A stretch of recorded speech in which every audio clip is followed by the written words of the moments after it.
Hey, what's up? So, it's really cool, and I spent several days with one of you to get very low on progress. Like, oh, you're gonna say, oh, we can do music, or it's hard work. And you're like, I'm not a low working factory. So yeah, I guess physically it's not hard work, but you try and create content, you try and make videos, it's not that hard to do, and then you do it faster. Anyway, it's really, really cool. It's a really great feeling to just work literally 7 days straight. I had food for a week, and I spent 4 days straight, and like, yeah, that's why I love the same time. I just around me for like 4 days in a row, editing videos, creating my little magical design, and guess what? You can like push in my YouTube, just absolutely spit roasted by a garbage podcast system. And you know, that's why this video got 2010. There's a nice, almost 5-minute clips segment from Joe Movie Clips. He goes, you know, just upload a minute and a half movie. Guess what? 4.4 million views. Hey, why not? Yeah, don't need 4.4 million. Oh, I'm gonna a 1 minute long clip, a 1 minute unedited clip of this movie. 2.5 million views for you. Oh, 28 a minute. They go to the time movie and commentary. Yeah, what flag you for? It's not even our movie. I got flagged for the Party Betrayal, and the footage is flagged before. What's our family guy? I got flagged by Disney, who owns Fox, who made this movie for a clip that's not 15 minutes. Like, I'm losing my goddamn mind. I just honestly, I just want to scrap the video, I'm just throwing garbage. But I can't because it's almost the last upload. I can't just throw the video away and then just work on another one. Like, it's not worth it. Video out. But then I have to go through and say, my poor boy, and that's my boy. Jesus Christ, like, how much you need one video, Joe Blow clip, and just put several minute long unedited clips of movies, 4.5 million views on the video. Who's need one to buy to be able to just do what you should do on this platform? Anyways, this is like my second time trying to upload this video. I'm about to put on some back up the screen, the audio commentary, because it is just not getting out at this point. Hey, what's up? In my last video, I got a comment asking me to cover the classic 1987 film Predator. In a part of the world where there are no rules, I'm ballsy. I don't take no shit from anyone. Arnold Schwarzenegger.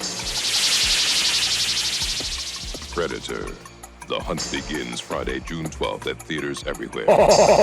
Stogie, what's you? Now, this movie is pretty good, and I shouldn't have to say that, but the real treasure is everything that happened off-screen. From venomous snakes invading the set to Arnold getting drunk because of the cold weather. It was hot, it was dusty, it was a lot of pollen.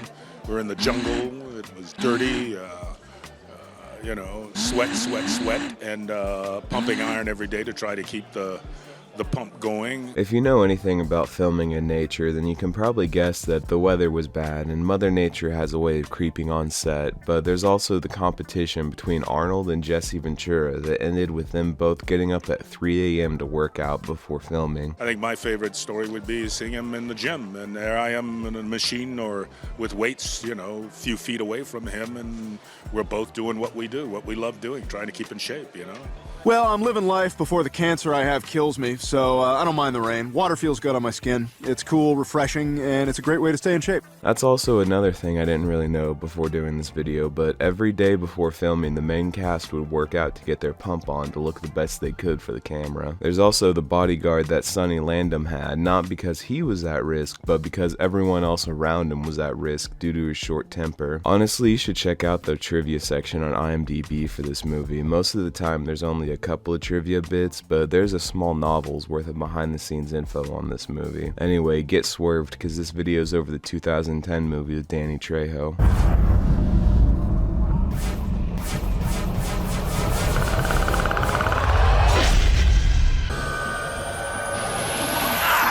Die, you space faggot! Who you think you're dealing with, huh? Is that all you got? Now, I know this isn't as popular as the original, but I've seen this one more than the original, and it's what I like to call junk food movies. It's nothing elaborate, but it's not terrible. It's just kind of dumb fun. I mean, it has a scene with a Yakuza dude killing a predator with a sword in the middle of a grassy field.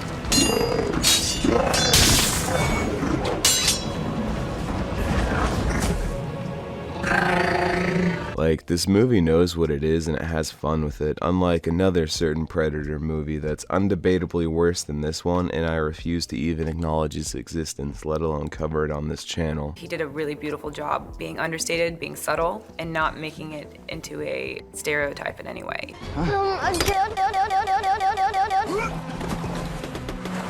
I mean, sometimes this whole movie feels like it was written by a 7-year-old who just ate a bunch of candy. But I checked, it's just a regular guy. Anyway, I've been rambling on enough. Let's go ahead and get right into it. Candy Lee? Tits like howitzers? Is that your girlfriend? That's my sister. We start the movie off with Adrian Brody falling out of the sky with some terrible visual tearing. I had this movie on DVD somewhere, but I couldn't find it in time for this video, so I just ripped the visuals for this from Amazon, so that's why it looks a little fuzzy and fucked. Also, I want you to keep in mind while watching this that this entire movie was filmed in less than a month. After Adrian lands, he takes in the scenery, but is interrupted when who else but Danny Trejo falls out of the sky.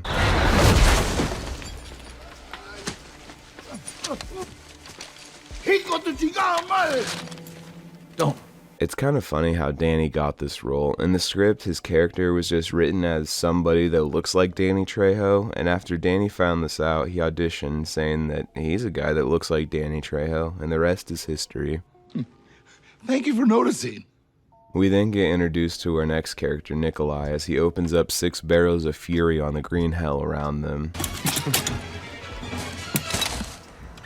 Please stop doing that. This whole character A meets character B, and then they both notice character C is how the next few minutes are going to go, so I'm just going to speed it up and run through all the character introductions. We have Adrian Brody as the Everyman, Danny Trejo as Danny Trejo, Oleg Tarkov as the Heavy from TF2, Alice Barga as the Discount Michelle Rodriguez, Louis Ozawa as Hanzo, who is a member of the Yakuza, Mara Shelley Ali, who is the captain now, Walton Goggins, who might just be my favorite character, and finally Topher Grace, who is Eric in That 70s Show, or if you're too young to remember that, he was Eddie Brock from the 3rd Spider-Man movie. They want to kill rock and roll because they know what makes us horny, man! Help me! Fuck! Cartoons make me horny. The crew come across what looks like an altar for trophies with a bunch of skulls piled at the bottom. The team is trying to figure out what's going on here, and we hear every person's theory, from it being a test to the classic everyone's dead and this is purgatory. Now, as you guys all know, probably this theory claims that everyone in the show is actually dead, and they may sound crazy, but here is why it's not crazy when you take a closer look. If you take a look at the tongue colors of all the characters, you will see that they are blue and grayish, and the color you pretty much expect from a dead person. This is hell. Last time I looked, you didn't need a parachute to get there. I mean, it's not like you're gonna go into this movie and not know what's gonna happen. The character of the Predator is so ingrained in pop culture at this point that you don't really need to see any of the movies to still know something about the creature, whether it's the spine ripping, the tongue clicking, or the thermal vision. So it's interesting to see this movie building up suspense and mystery with the team not knowing where they are or how they got there. And even though we as the audience know that there's gonna be a big ass alien killing people, the beginning is paced so well that by the time the Predator is revealed, you almost forget what movie you're watching. Adrian decides to head to high ground to see just what's going on, and this is when we get Chekhov's plant. Fructus neonogensis. That is really, really poisonous.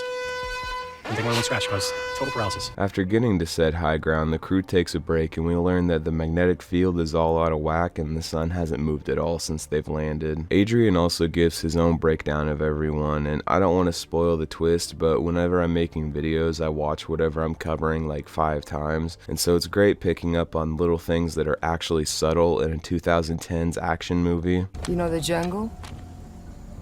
Or the players? I'm guessing ex-military. You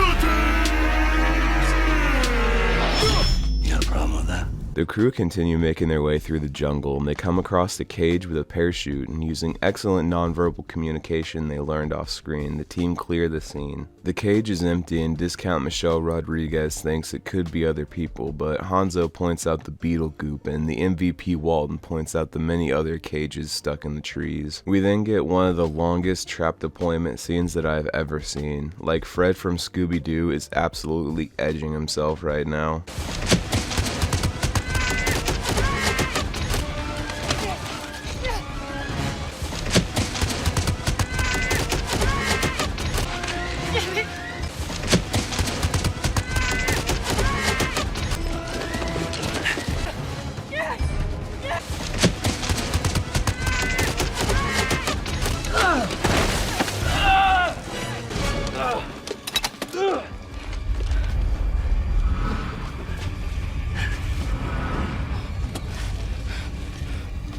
Nice work, camera guy. Thanks, man. No one's more included than the camera guy. After all the smoke settles, they find the person who set all the traps, and Foreman says the guy's probably been dead for about 2 weeks. It's 2 weeks, judging from the rate of decomposition.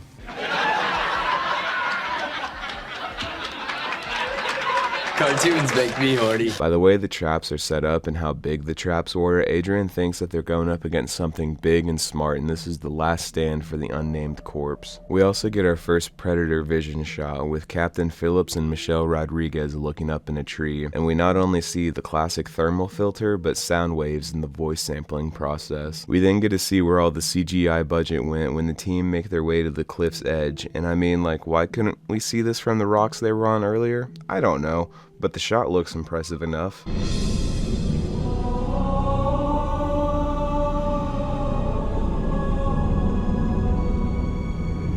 I'm not sure exactly what commentary I could add to this, but Walton is one of my favorite characters of all time. Hey, you know what? Fuck this. This is bullshit, man. I want a gun. Come on, man, you got 2 motherfucking guns, man. Somebody give me a gun. The comedic relief is cut short when alien dogs start running towards the group and we get the classic lead dump into the woods shootout.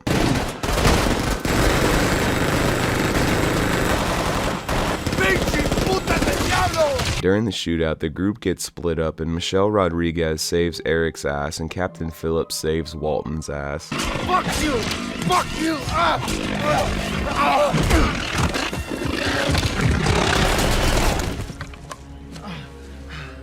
Looking good there, boss. Discount Michelle Rodriguez is getting walked down on by one of the dogs, and when she whiffs all of her shots, she's about to exit to main menu, but a whistle recalls all the hounds.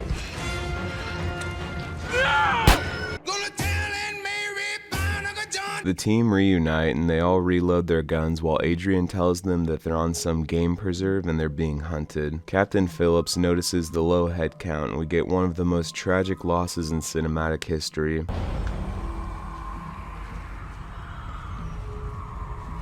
I don't know if it was just a budget thing or what, but I feel like we didn't get to see that much of Danny in this movie, and with some of the shit Walton says, they would have made a comedic duo rivaling peanut butter and chocolate. Man, this chocolate bar is delicious. Oh yeah, I love peanut butter. The team, knowing it's a trap and not being able to do anything, leave Danny, but not before discount Michelle Rodriguez gives him a ticket punch.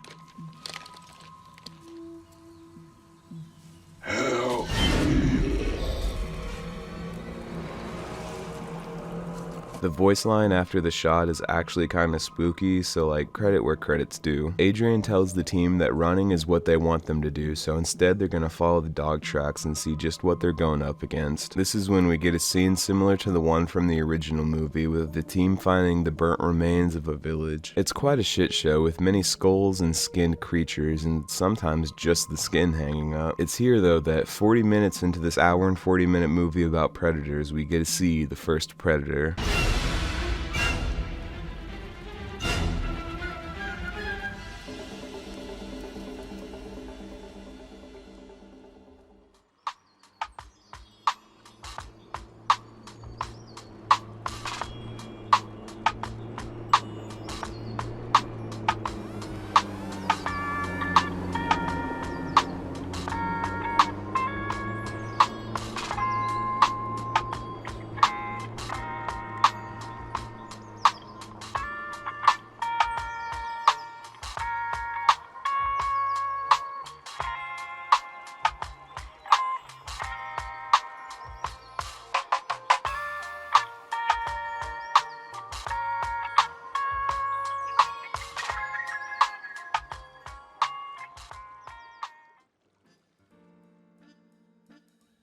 After the creature wakes up, the team realizes that Adrian's gone and Captain Phillips gets taken out by a trap.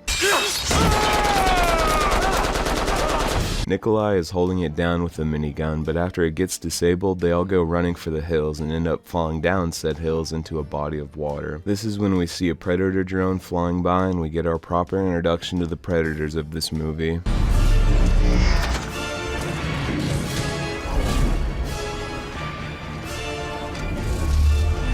Never ever eat this shit again, man. They don't explain it until later in the movie, but it's so dumb and quick, I'll just tell you now. The reason the one predator is tied up is because he's a smaller predator, and there's two kinds of predators, and the bigger ones hate the smaller ones, and that's literally it. The ones that are running things up there.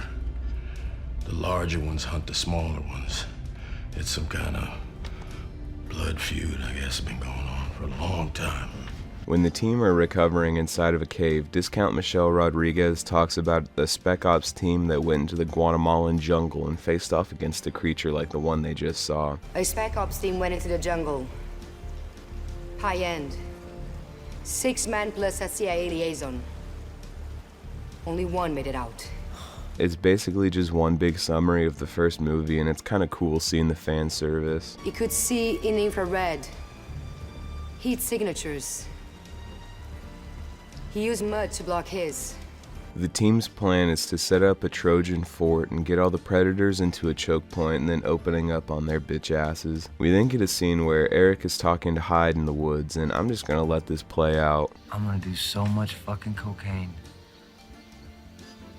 I'm gonna rape so many fine bitches. Know what I'm saying? Oh yeah, totally. Like 5 o'clock. Bitch raping time. Because they know what makes us horny, man! We also get the obligatory scene of the two romantic interests talking. After the predators aren't taking the bait, Adrian has a new idea. I think I just figured out a way you can be useful.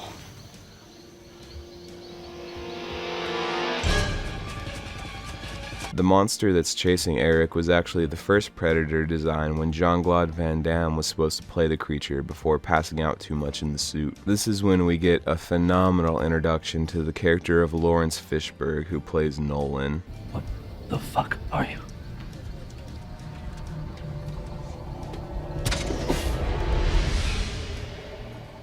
I'm alive. Fun fact, Lawrence was only on set for 2 days, and I'm not sure if he's taking the piss in this or not. Smelled you since you got here.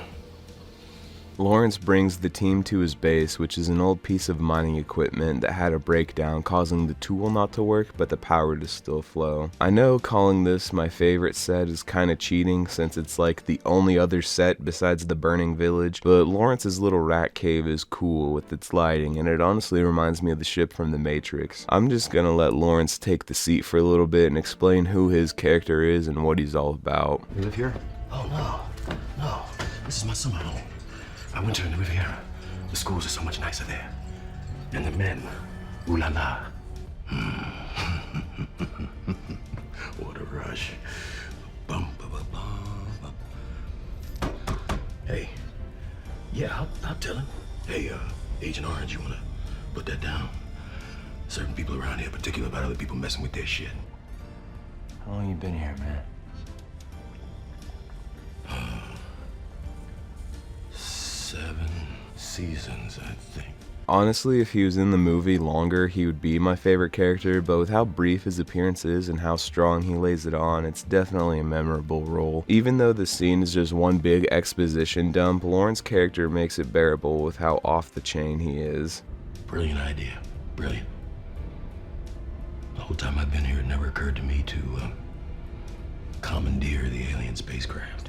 Lawrence goes to bed, but not before trying on his best ASMR and offering the crew food and water. Water in there. Help yourself. I'll help you. We then get the classic scene of everyone talking about their girl back home, and Walton is just the best. Candy Lee? Tits like howitzers? Is that your girlfriend? That's my sister. We also learn that Hanzo is more like half Hanzo because he just can't shut the fuck up about Succession. Why don't you say more?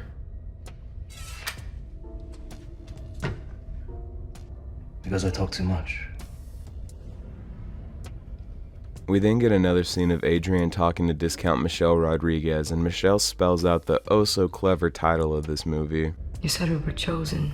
It's because we are predators. You want to explain yourself? Grab that towel right there, please. Took me 18 minutes. Been sitting there for 18 whole minutes waiting to make that Chris Hansen joke. I held it off as long as I could, but by golly, 18 minutes in, I'm making the Chris Hansen joke. Adrian also tells her his plan of getting the tied up alien to fly home. Enemy of my enemy. That doesn't make it a friend. Holy shit! The moment is interrupted when smoke starts to fill the room and Eric realizes that Lawrence is killing them to take their shit. He's a scavenger. He wants what we have!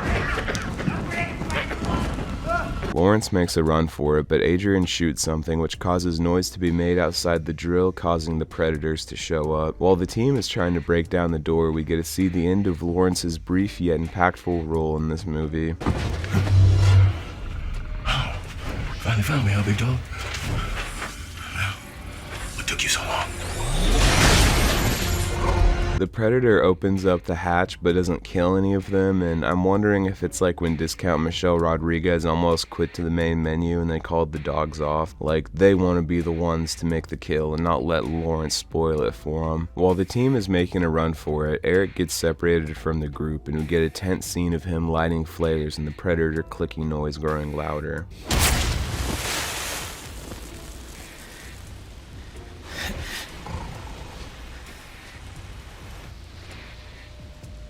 Eric sees the rest of the team through a gap in the wall and asks them for help, but they end up leaving his ass and the Predator makes his move.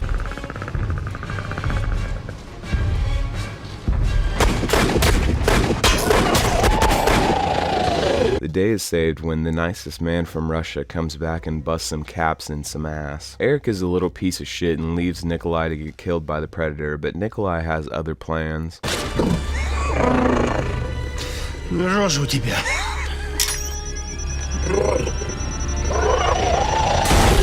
Walton is just so happy at the fact that they killed one of them, and it's great to see. Fucking killed it! Huh? Who's your daddy now, motherfucker? How's your daddy now, motherfucker? I'm not dick, bitch! The Johnny Dang Predator is about to push some wigs back, but Walton makes one last hoorah and is rewarded with being the only trophy kill of the movie. Die, you space faggot! Who you think you're dealing with, huh? Is that all you got? Go! We then get one of the most badass movie scenes of all time when Hanzo gets in a sword fight with a Predator. Like, come on, watch this and tell me it's not some badass shit.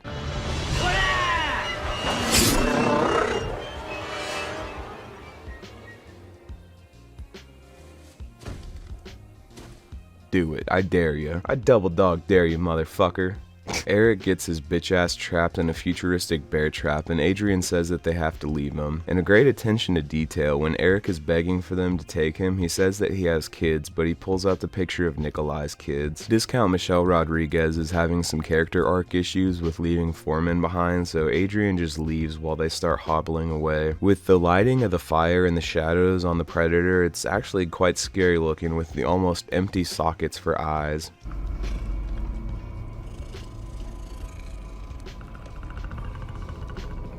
It's a long way to test out Puerto Rican. After Adrian cuts down the Predator puts Earth in his wrist GPS thing and sets the ship with autopilot. The Johnny Dang Predator comes back and he managed to capture Eric and Discount Michelle Rodriguez, and after throwing them into a pit, we get a Predator on Predator fight like the mosh pit at a Wiggles concert.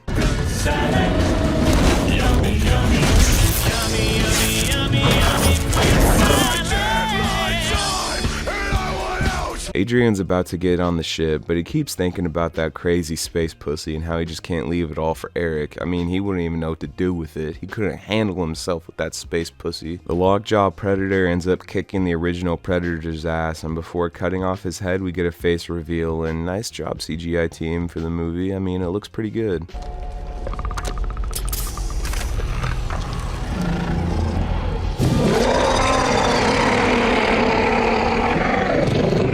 I mean, the blood looks kind of shit, but, you know, the face looks fine. We cut to Eric and Discount Michelle Rodriguez in the pit, and we get the full heel turn for Eric and see that he's actually kind of a piece of shit. That's right. It's a neurotoxin. There's so many to choose from around here. Fructus neonogensis. That is really, really poisonous. And take one scratch cause total paralysis. Also, the Predator ship gets self-destructed, and I'm still wondering what advantages a self-destruct option has. Like, if I'm buying a Camaro and I see that that is an options package, I am not going to buy that Camaro. Eric is spilling guts to Discount Michelle Rodriguez and is basically talking about how he's a furry and has no bitches on his dick, but here he can be himself. I'm a murderer. I'm a freak. But here, among the monsters, I'm normal. Before Eric can do who knows what, Adrian comes back and rescues them from the pit. 5 o'clock. Bitch raping time. Oh, you came back. Oh, hi, Mark. While Adrian is swooning Discount Michelle Rodriguez, Eric makes his move, but gets absolutely destroyed by the manly man that is Adrian Brody. You are a good man after all. No, I'm not. Oh, shit! I'm fast. We then get to see Adrian setting up some sort of Home Alone style trap just before cutting to the Predator walking through the village. The comedic timing is on point. He comes across Eric's body, and after giving it a little poke, he goes in to investigate. I'm one of you.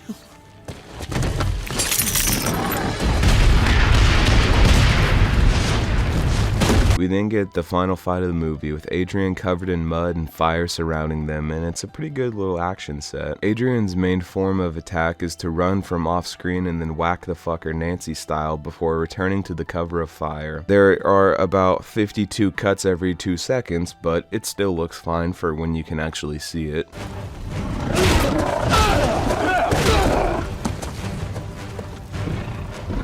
It's all going good until the Predator changes his filter and goes from thermal to one that can read heartbeats. All is lost as the Predator is about to cut Adrian, but discount Michelle Rodriguez fights through the space fentanyl and takes the shot.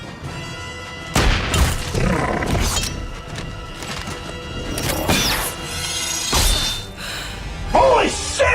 Adrian finishes off the Predator with a shit ton of quick cuts and an axe bashing that leaves a bunch of terrible CG blood before the Predator's head comes off. Like, literally look at this shit, it looks like lemon lime jello. This shit looks like that shit Jimmy Neutron be drinking. That's the shit that made the Teenage Mutant Ninja Turtles evolve. We fade to the next day where Adrian and discount Michelle Rodriguez are chilling by the fire and they notice a new batch of... Oh, really? We fade to the next day where Adrian, Brody, and discount Michelle Rodriguez are chilling by the fire and they notice a new batch of We fade to the next day where Adrian, Brody, and discount Michelle Rodriguez are chilling by the fire and they notice a new batch of parachutes dropping in like the battle bus just went by. This movie then ends kind of unsatisfyingly with Adrian doing a heroic pose, look to camera, now let's find a way off this planet. Now, let's find a way off this fucking planet.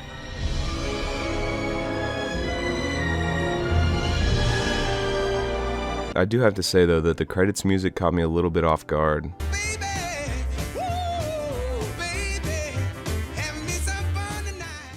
Even though this movie isn't as nail-bitingly suspenseful as the original, it's still fun just to watch and kind of turn your brain off for an hour and a half. This video took a while to make, not only because it was an hour and a half long movie, but also I kind of got the flu for a week and couldn't do shit, so hopefully the next video will be out in a more timely manner. Anyway, I hope you guys like this video, and if you want to show your support and get behind the scenes updates, you can follow me on Patreon at PimpTurkey69. You should also check out the podcast I co-host with Arnie King called Henny for Your Thoughts. We upload new episodes every 2 weeks. I said 500K at first, and then I said 750K. I'll take a cool 500K.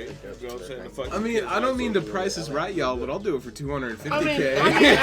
I mean, Josh See, it just depends on how Josh, what's his name? Giddy out here fucking his life up for free. So I mean, right? Why can't I do it for a cool amount of but money? If you catch me on a Wednesday and I ain't got nothing going on, give me 50K. Hey, look, if I know I can, I ain't got nothing going on a Wednesday. I'm not going up. Give me 50K.